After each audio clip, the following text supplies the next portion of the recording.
24 centimetre ऊंचाई वाले एक लंब वृत्तीय शंकु का आयतन 1232 सेंटीमीटर क्यू है, तो उसका वक्र पृष्ठीय क्षेत्रफल क्या होगा।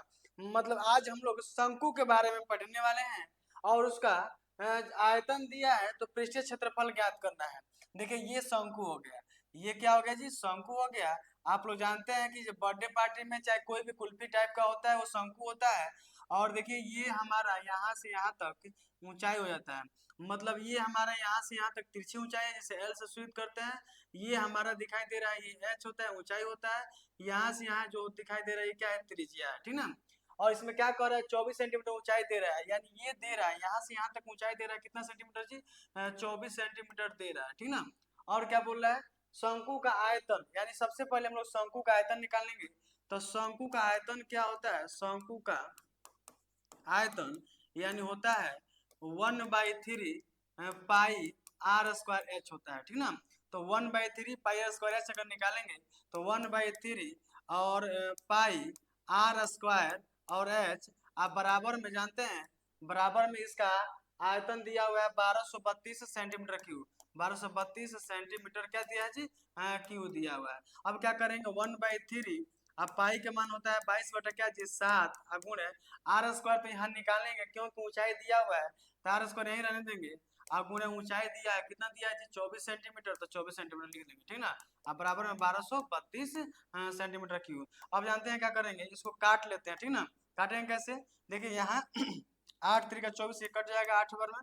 अब इसके बाद से ये हो जाएगा 11 दूनी 22 और 11 कम 11 बचेगा 1, 11 कम 11, 11 दूनी 22 हो गया ना। फिर कट जाएगा 56 दूनी 112 बार में कट जाएगा, और 7 56, ये 7 बार में कट जाएगा, कट गया ना जी।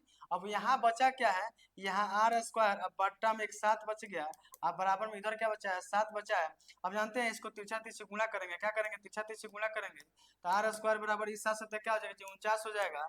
और जानते हैं कि ये स्क्वायर ऐसे डायरेक्ट भी कर सकते हैं, आर स्क्वायर बराबर 7 का स्क्वायर हो जाएगा, ठीक है ना। आर स्क्वायर बराबर 7 का क्या हो जाएगा जी, स्क्वायर हो जाएगा।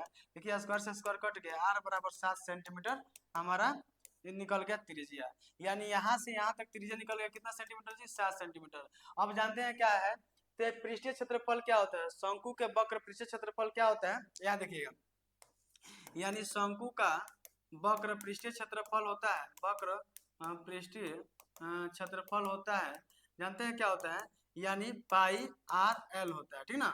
अब बताइए पाई आर एल, तो यहाँ तो आर तो दे दिया 60 सेंटीमीटर और एल नहीं दिया, यहाँ से यहाँ एल नहीं दिया है, तो यहाँ समझिएगा फिगर के माध्यम से, यहाँ ये ऊंचाई हो गया और ये हमारा आधार हो गया, यानी आधार हमारा त्रिज्या हो गया, ये हमारा कण हो गया। यानी हम लोग पढ़े हुए हैं कि समकोण त्रिभुज में एक कोण अगर 90 डिग्री का होता है तो ये लंब होता है, और ये क्या होता है जी, आधार होता है, और ये क्या होता है जी, कण होता है। लेकिन यहाँ एल निकालेंगे, तो एल निकालने के लिए क्या करना पड़ेगा, आइए यहाँ निकाल लेते हैं। एल निकालने के लिए क्या करना पड़ेगा, यानी एल बराबर under root H square plus क्या करना पड़ेगा जी, आर स्क्वायर करना पड़ेगा, ठीक ना। तो अब बताइए एच का मान दिया हुआ कितना दिया है, 24 दिया है, तो 24 का स्क्वायर करेंगे, 24 से 576 होता है, और plus R square, R square कितना दिया देगा, 7 है, तो 7 से क्या हो जाएगा, 49 हो जाएगा। और इसको जब हम रूट चढ़ाएंगे तो ये हो जाएगा 625, और 625 का वर्गमूल क्या होता है जी, 25 होता है, यानी 25 सेंटीमीटर। एल हमारा निकल गया कितना सेंटीमीटर जी, 25 सेंटीमीटर एल हमारा निकल गया, ठीक ना। अब क्या करें, इसको बैठा देंगे, पाई का मान होता है 22/7 होता है, आर हमारा निकला है कितना 7 सेंटीमीटर, और एल भी निकल गया कितना 25 सेंटीमीटर। इसको काट देंगे, ठीक ना।